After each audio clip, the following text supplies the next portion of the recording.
الحمد لله نحمده ونستعينه ونستغفره ونؤمن به ونتوكل عليه ونعوذ بالله من شرور أنفسنا ومن سيئات أعمالنا ونعوذ بالله من شرور أنفسنا ومن سيئات أعمالنا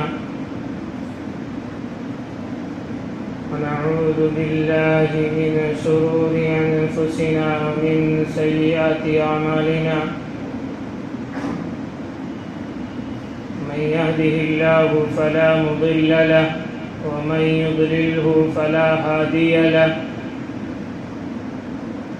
ونشهد أن لا إله إلا الله وحده لا شريك له ونشهد أن سيدنا ومولانا محمدًا عبده ورسوله أما بعد فقد قال الله تبارك وتعالى في القرآن المجيد والفرقان الحميد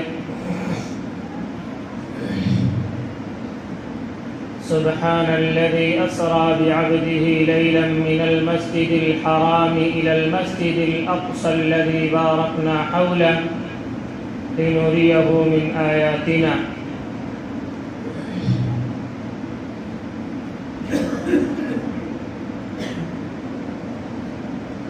وقال عليه الصلاة والسلام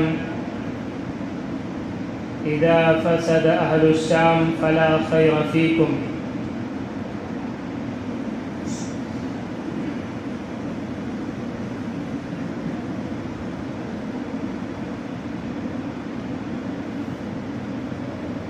کیا بتاؤں اے مسلمان تجھ کو نادانی تیری کیا بتاؤں اے مسلمان تجھ کو نادانی تیری نام کی بس رہ گئی ہے اب مسلمانی تیری نام کی بس رہ گئی ہے اب مسلمانی تیری تھا کبھی حیران زمانہ تیری شوکت دیکھ کر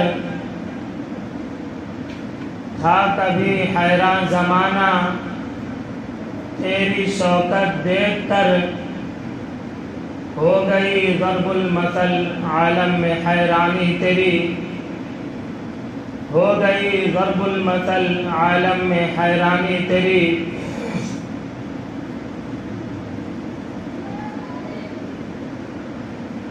یہ مصرع کاش نقش ہر در و دیوار ہو جائے یہ مصرع کاش نقش ہر در و دیوار ہو جائے جسے جینا ہو مرنے کے لیے تیار ہو جائے جسے جینا ہو مرنے کے لیے تیار ہو جائے میرے محترم بزرگوں اور دوستوں اور میرے عزیز ساتھیوں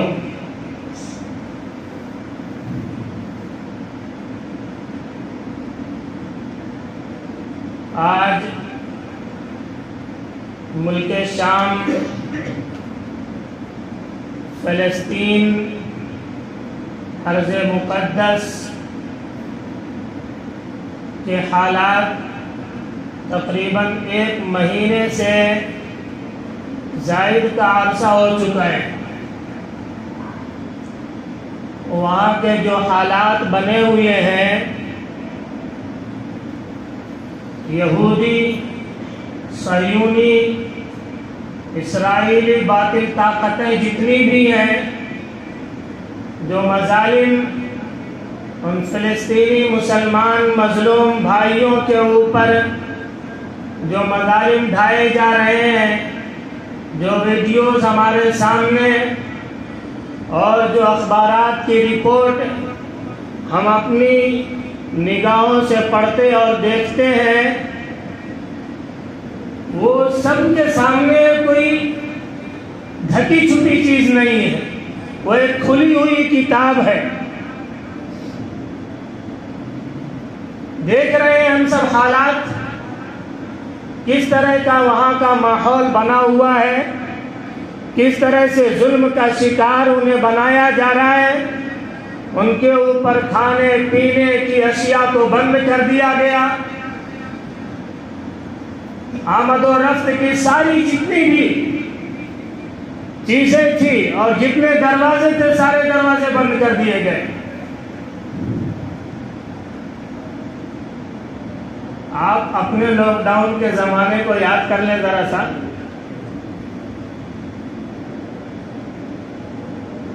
لاک ڈاؤن کا جو پہلا جو لاک ڈاؤن لگا ہے، اس میں جو حالات ہمارے بنے تھے، کتنی تکلیفیں، کتنی مشقتیں، کتنی پریشانیاں اور کتنے مصائب ہم نے اس میں جھیلے، وہ احساس ہم کریں آج جو ان کے حالات بنے ہوئے ہیں وہ اس سے کہیں زیادہ سخت ہیں، وہ اس سے کہیں زیادہ سخت ہے۔ ایک گلاس پانی اگر مل جاتا ہے اور اللہ اکبر، یاد تازہ ہو جاتی ہے ان کی ویڈیوز کو دیکھ کر کے، صحابہ کرام کی یاد تازہ ہوتی ہے، ان کے ایمان کی یاد تازہ ہوتی ہے۔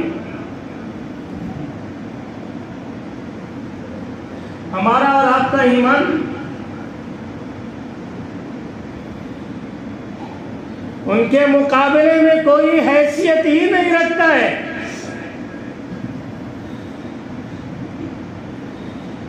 شیب ابی طالب کا جو نقشہ تھا اللہ کے رسول صلی اللہ علیہ وسلم کو اور اصحاب رسول کو جو شیب ابی طالب میں قید کیا گیا تھا، وہ نقشہ آج فلسطین کا اور غزہ پٹی کا بنا ہوا ہے۔ اس کے باوجود سلام ہو ان کے حوصلوں کو، سلام ہو ان ماؤں کے جذبات کو جنہوں نے ایسے بچوں کو اپنی گود سے جنم دیا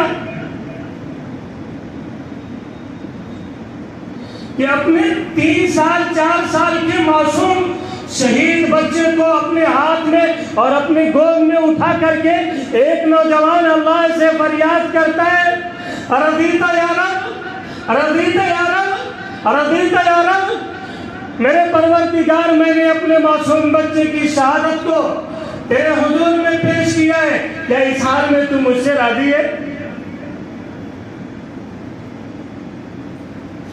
میرے پروردگار کیا اس حال میں تم مجھ سے، آپ ان کے ایمان کی بلندی دیکھیے، آپ ان کے ایمان کی بلندی دیکھیے، خون میں لکھتا ہوا شہید معصوم 3 سال 4 سال کا بچہ ہوگا اور گود میں اٹھائے ہوئے اللہ سے فریاد کر رہا ہے اور اپنے رب کو اپنا دکھڑا سنا رہا ہے اور کہہ رہا ہے میرے رب مجھے کوئی پرواہ نہیں ہے، میرا گھر لٹ گیا مجھے کوئی پرواہ نہیں ہے، میرے پروردگار تیرے مقدس گھر کو بچانے کے لیے، مسجد اقصیٰ کی حفاظت کے لیے میں اپنی جان کو بھی قربان کر دوں گا، اپنی اولاد کو بھی قربان کر دوں گا، اپنی بیویوں کو بھی قربان کر دوں گا، اپنے گھر بار کو اجڑتا ہوا دیکھنا یہ تو مجھے گوارا ہے، لیکن میرے پروردگار تیرے گھر کو اجاڑ دیا جائے یہ میں کبھی گوارا نہیں کر سکتا۔ ایک خاندان کے 20 افراد شہید ہو گئے، لوگ تعزیت کے لیے پہنچتے ہیں، لوگ تعزیت کے لیے پہنچتے ہیں، گھر سے نوجوان نکلتا ہے اور کہتا ہے لوگوں مجھے تعزیت مت دو، یہ تعزیت کا موقع نہیں، یہ مبارکبادی کا موقع ہے، یہ مبارکبادی کا موقع ہے۔ مجھے تو خوشی ہے کہ میرے رب نے میرے خاندان کے 20 افراد کی شہادت کو قبول کر لیا، مجھے تعزیت کس بات کی پیش کرتے ہو؟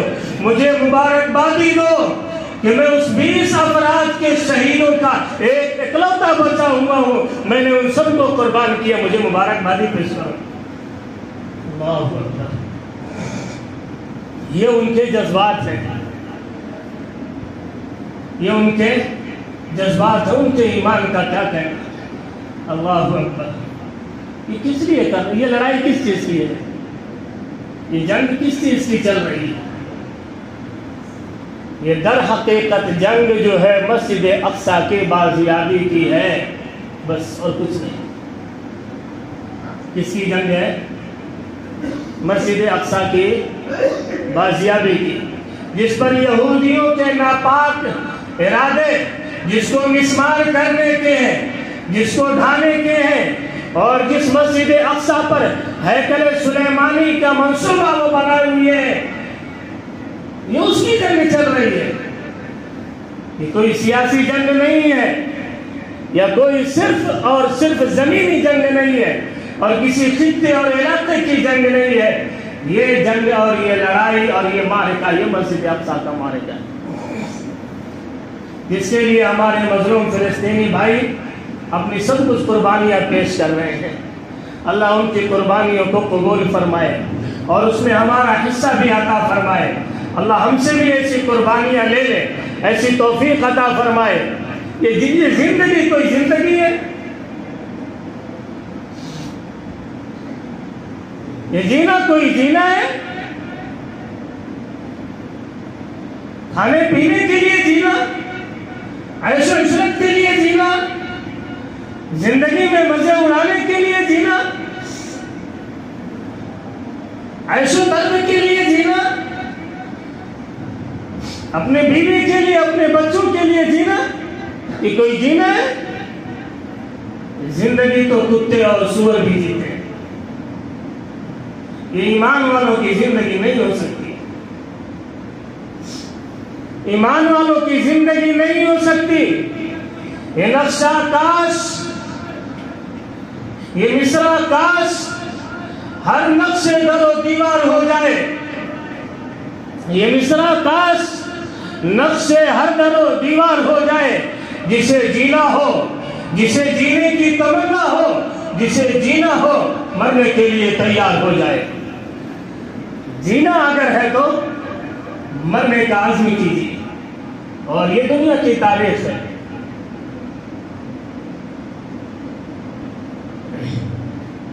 یہ دنیا کی تاریخ ہے۔ دنیا کی قوموں نے اسی قوم کو ہی جینے کا حق دیا ہے جو کفن بردوش ہو کر کے میدان میں آئے ہیں، جنہوں نے مرنے کو اپنی سعادت سمجھی ہے، جن کے دل میں جذبہ جہاد اور شوق جہاد بیدار رہا ہے، اسی قوم کو جینے کا حق دیا ہے۔ دوسری قوم نے، باطل طاقتوں نے، ورنہ باطل طاقتوں نے ایسی قوم کو کبھی بھی جینے کا حق نہیں دیا جس قوم کے اندر جذبہ شہادت سویا ہوا ہو، جس کے اندر مرنے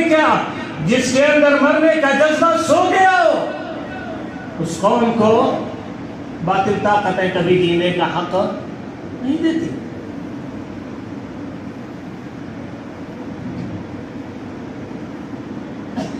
یہ زندگی کوئی زندگی نہیں ہے۔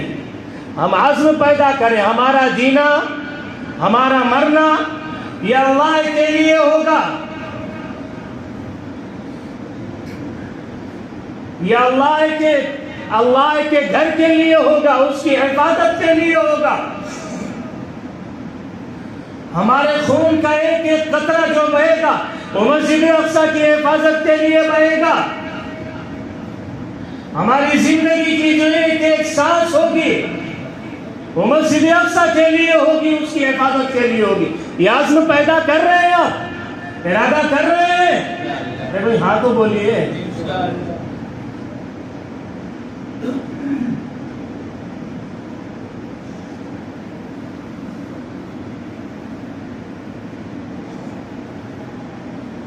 اللہ کے حضور میں جب پیشی ہوگی مسجد اقصی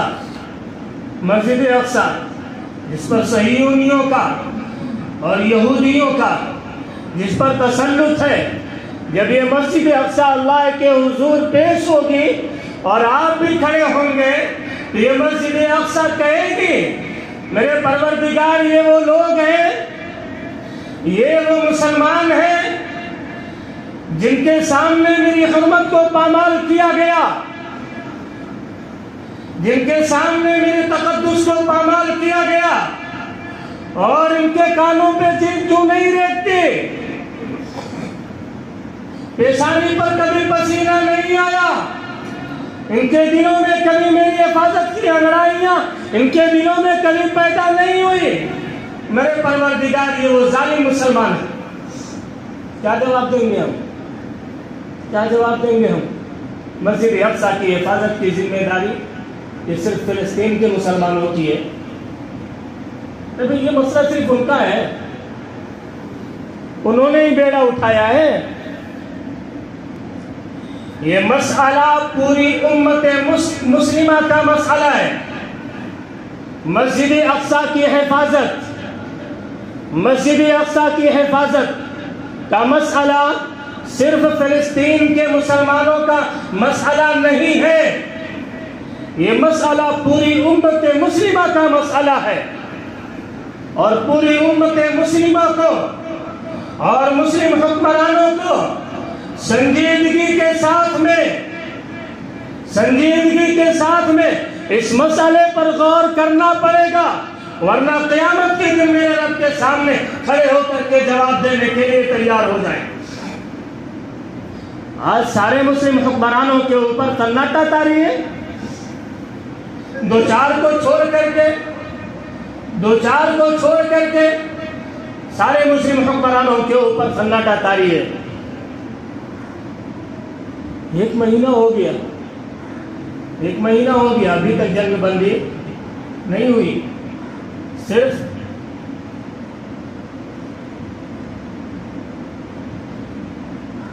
زبانی جمع خرچ چل رہا ہے، صرف زبانی جمع خرچ چل رہا ہے۔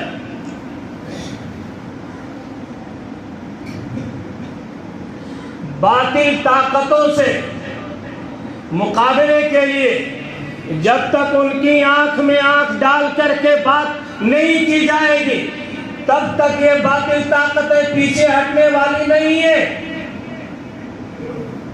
ان کا جواب ان کے ہی انداز میں دیا جائے تب یہ باطل طاقتیں پیچھے ہٹیں گی۔ آپ یہ سوچو کہ زبانی جمع خرچ سے کام چل جائے گا، نہیں ہونے والا ہے۔ ان کے ارادے آپ کہاں سوئے ہو؟ گریٹ اسرائیل کا ان کا ارادہ ہے نا، آپ کہاں سوئے ہو؟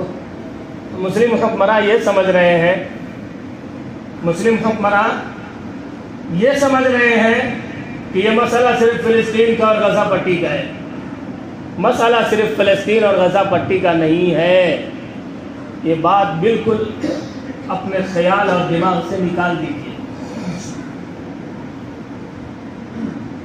ان کے ارادے، یہودیوں کے جو ارادے اور جو ان کے منصوبے ہیں، جو ان کے ناپاک عزائم ہیں، جو ان کی ناپاک سازشیں ہیں، وہ بیت المقدس مسجد اقصیٰ کے اوپر ان کے قبضے کا ارادہ، اور پھر وہاں پر ہیکل سلیمانی کی تعمیر، اور پھر دجال کی آمد کا انتظار، اور پھر دجال کے ذریعے سے پوری دنیا کے اوپر سلطنت اور حکمرانی کا ان کا منصوبہ، یہ ان کا ٹارگیٹ ہے۔ وہ دجال اکبر کی آمد کا انتظار کر رہے ہیں، اور ان کی کتابوں کے مطابق، ان کی تاریخی روایات کے مطابق اس دنیا پر حکومت ان کی قائم اس وقت ہوگی جب ان کا مسیح آئے گا، اور ان کا مسیح اس وقت آئے گا جب مسجد اقصیٰ میں ہیکل سلیمانی کی تعمیر ہوگی، اور ہیکل سلیمانی تعمیر کرنے کے لیے مسجد اقصیٰ پر قبضہ تو ضروری ہے نا۔ تو پہلے مسجد اقصیٰ پر قبضہ، پھر مسجد اقصیٰ کی جگہ پر ہیکل سلیمانی کی تعمیر، پھر ہیکل سلیمانی کی تعمیر کے بعد میں ان کا مسیح یعنی دجال اکبر کی آمد، اور پھر دجال اکبر جب آئے گا تو پھر پوری دنیا پر ان کی حکومت۔ یہ ہے ترتیب، سمجھ گئے آپ؟ لیکن کوئی بات نہیں، کوئی بات نہیں۔ اللہ کے رسول صلی اللہ علیہ وسلم ہمیں، اللہ کے رسول صلی اللہ علیہ وسلم نے فرمایا قیامت اس وقت تک قائم نہیں ہوگی جب تک مسلمان یہودیوں سے جنگ نہ کرے. قیامت اس وقت تک قائم نہیں ہوگی جب تک مسلمان یہودیوں سے جنگ نہ کر لیں. اور مسلمان جب یہودیوں سے جنگ کریں گے تو مسلمانوں کو اللہ تبارک و تعالیٰ فتح عطا فرمائے گا. فلسطین کے جانبازوں، ہم تمہیں حوصلہ دیتے ہیں، مبارکبادی پیش کرتے ہیں. آج جو قربانیاں، خون کی ندیاں جو تم بہا رہے ہو، آج جو تمہارے گھروں کو ملبے میں تبدیل کر دیا گیا، آج جو تمہارے مکانات کو کھنڈرات میں تبدیل کر دیا گیا، اے فلسطین کے جانباز مسلمانوں، حوصلے سے کام لینا، حوصلے سے کام لینا. میرے نبی کا فرمان تمہارے ساتھ میں، آخری انجام جو ہوگا وہ فتح تمہاری ہوگی، فتح تمہاری ہوگی، نصرت خداوندی تمہارے ساتھ میں. اللہ کے رسول صلی اللہ علیہ وسلم نے فرمایا کہ جب یہودیوں سے مسلمانوں کا مقابلہ ہوگا تو مسلمانوں کو اللہ تبارک و تعالیٰ فتح عطا فرمائے گا، اور مسلمان یہودیوں کو ایک ایک کو چن چن کر کے ماریں گے. ایک ایک یہودی کی گردنوں کو چن چن کر کے مارا جائے گا، اور یہودی بھاگیں گے، ان کو راستہ نہیں ملے گا. یہ درخت کے پیچھے جا کر کے چھپیں گے، پتھروں کے پیچھے جا کر کے چھپیں گے، چٹانوں کے پیچھے جا کر کے چھپیں گے. چٹان کے پیچھے چھپیں گے تو چٹان یہ آواز دے گی، اے مسلمان فلاں یہودی میرے پیچھے چھپایا جائے. درخت کے پیچھے چھپیں گے، درخت آواز لگائے گا، مسلمان یہ یہودی فلاں یہودی میرے پیچھے چھپایا جائے. سوائے غرقد درخت کے جو یہودیوں کا درخت ہے، یہ صرف یہودیوں کو چھپائے گا. باقی جس چیز کے پیچھے یہودی جا کر کے چھپے گا، وہ چیز پکار کر کے مسلمان کو بلائے گی کہ میرے پیچھے یہودی چھپا ہوا ہے، اور پھر مسلمان اس کو پکڑ کر کے اس کی گردن کرے گا. فتح تو مقدر، فتح تو مسلمانوں کی فتح یہ مقدر ہے. یہ آج کی جو جنگ ہو رہی ہے، اس جنگ کا بھی آخری انجام انشاءاللہ ثم انشاءاللہ آخری انجام جو ہوگا وہ فلسطینیوں کی فتح کی صورت میں آئے گا انشاءاللہ.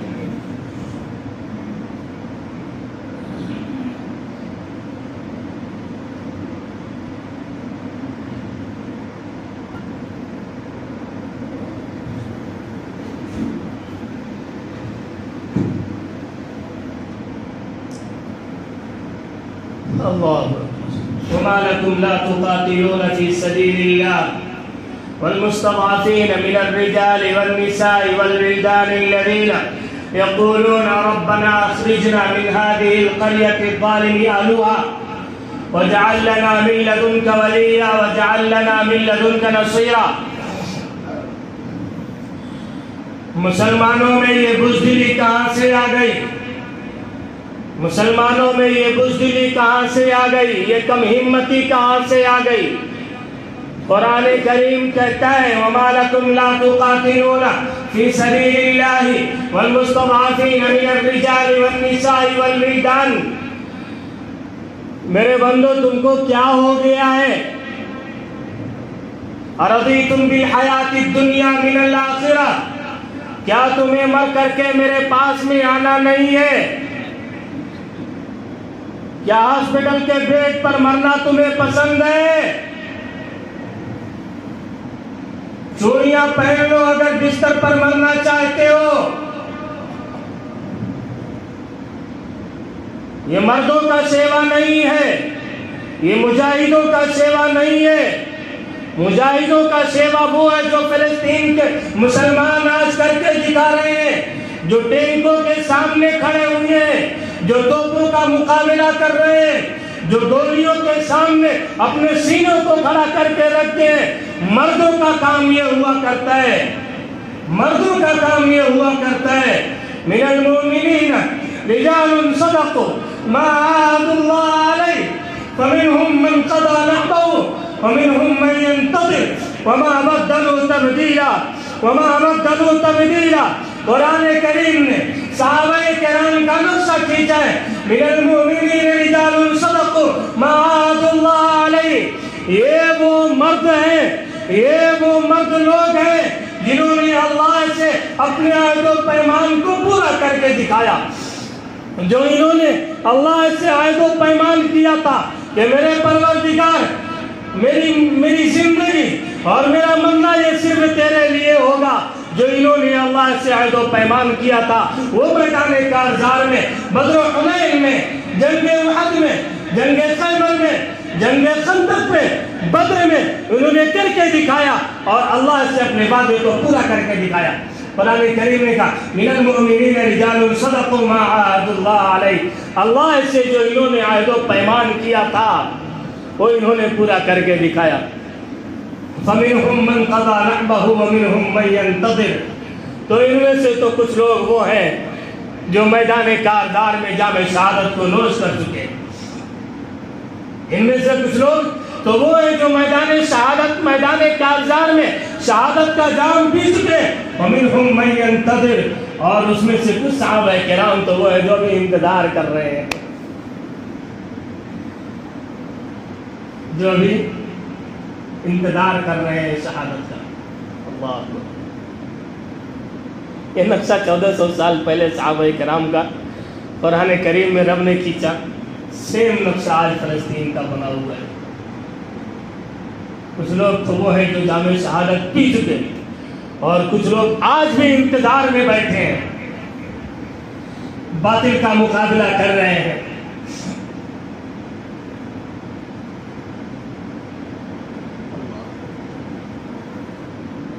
وما لكم لا تقاتلون في سبيل الله والمستضعفين من الرجال والنساء والولدان الذين يقولون ربنا اخرجنا من هذه القرية الظالم اهلها۔ میرے بندو تمہیں کیا ہو گیا ہے، کیا ہو گیا؟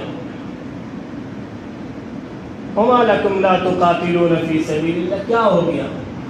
اللہ کے راستے میں جام شہادت نوش کرنے سے تم بھاگتے ہو، بھاگتے ہو؟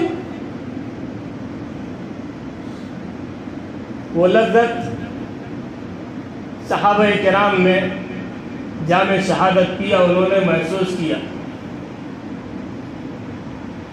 تلواروں کی جھنکاروں کے سائے میں، نیزوں کے سائے میں، جب ان کے اوپر تیروں کی بارش ہو رہی ہے اور جسم پورا چھلنی ہو گیا،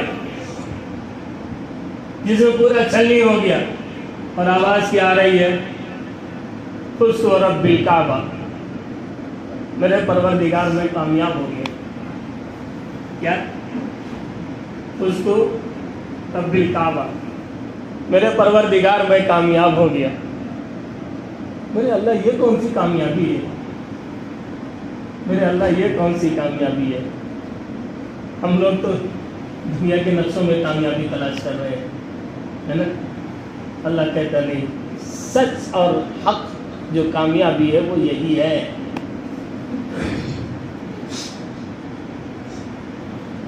وَمَا لَكُمْ لَا تُقَاتِلُونَ فِي سَبِيلِ اللَّهِ وَالْمُسْتَضْعَفِينَ مِنَ الرِّجَالِ، میرے بندو تمہیں کیا ہو گیا کہ تم میرے راستے میں اپنی جانوں کا نذرانہ پیش کرنے کے لیے کیوں نہیں آگے بڑھتے؟ کب تک جیو گے؟ یہ جانوروں کی زندگی کب تک جیو گے؟ یہ سور اور کتوں والی زندگی کب تک جیو گے؟ 60-70 سال کے بعد پھر بھی تو تمہیں موت آنی ہی ہے نا، کہ اس سے بچ جاؤ گے۔ پھر میرے لیے مرنا تم نے کیوں نہیں سیکھا؟ پھر میرے لیے جینا تم نے کیوں نہیں سیکھا؟ میرے لیے قربانی تم نے کیوں نہیں دی؟ حالانکہ فلسطین کا نقشہ یہ بنا ہوا ہے کہ وہاں کے کمزور اور دبے کچلے، وہاں کے معصوم بچے تمہیں پکار رہے ہیں، وہاں کے معصوم بچے تمہیں پکار رہے ہیں، وہاں کی بہنیں تمہیں آواز دے رہی ہیں۔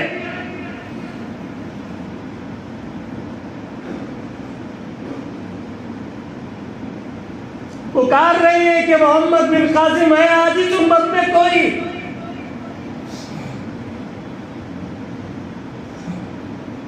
صلاح الدین ایوبی ہے اس امت میں کوئی؟ وہاں کے کمزور دبے گزرے لوگ وہ پکار رہے ہیں تمہیں، کب ان کی آواز پر لبیک کہو گے؟ کب ان کی آواز پر لبیک کہو گے؟ بجا دو بگل لبیک یا مسجد اقصی، صدائیں لگا دو۔ اللہ کرے ہمارے مسلم حکمرانوں کے کانوں تک یہ بات پہنچ جائے، ان کو بھی اللہ تعالیٰ توفیق دے دے، ایمان کی چنگاری ان کے دلوں میں بھی بیدار ہو جائے، ایمان کی حمیت کچھ ان میں بھی جاگ جائے کہ یہ تمہارا تخت ہمیشہ کے لیے نہیں ہے، یہ تمہاری بادشاہت ہمیشہ کے لیے نہیں ہے۔ جس رب نے تمہیں یہ تخت و تاج دیا ہے، جس رب نے تمہیں یہ حکمرانی دی ہے، یہ عیش و عشرت کے لیے نہیں دی ہے، اپنے دین کی سربلندی کے لیے دی ہے۔ اگر تم اس کے دین کی سربلندی کے لیے، اس کے مسجد کے، اس کے گھر کی حفاظت کے لیے اگر آج تم اپنے تخت و تاج، اپنی طاقت کا استعمال تم نہیں کرو گے تو وہ چھیننا بھی جانتا ہے، وہ چھین بھی لے گا تم سے۔ اللہ تبارک و تعالی ہم سب کو کہنے سننے سے زیادہ عمل کی